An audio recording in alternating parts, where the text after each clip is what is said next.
AG2R La Mondiale vous présente le Forum de la protection sociale et patrimoniale.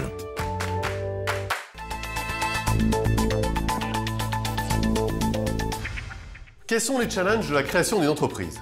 Positionnement, communication, formation. Christophe Thévenet et Charlotte Carry-Lavaillant nous éclairent sur le sujet. Les professionnels libéraux viennent à leur activité par passion, souvent pour leur métier. Et ils ne réalisent pas qu'au moment où ils débutent leur exercice, ils deviennent chefs d'entreprise. Il y a trois moyens, je pense, de réussir son installation.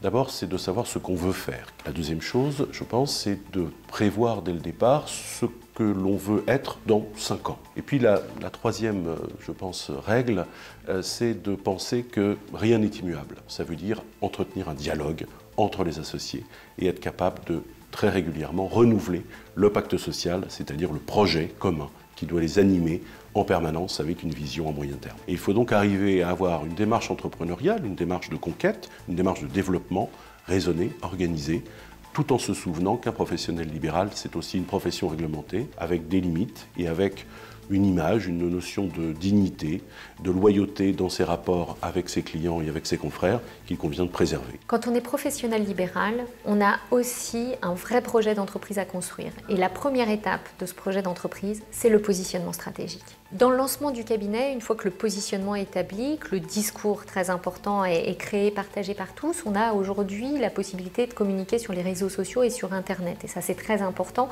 parce qu'il faut savoir qu'aujourd'hui, beaucoup de personnes vont chercher même leur avocat sur Internet. Donc il faut aussi se former à l'utilisation avec en effet un cadre déontologique et le connaître, mais également une vraie stratégie de contenu. Et comment on fait rayonner aujourd'hui son positionnement et sa réputation sur Internet.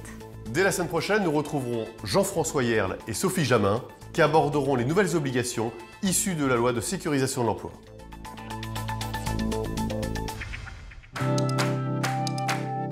AG2R La Mondiale vous a présenté le Forum de la protection sociale et patrimoniale.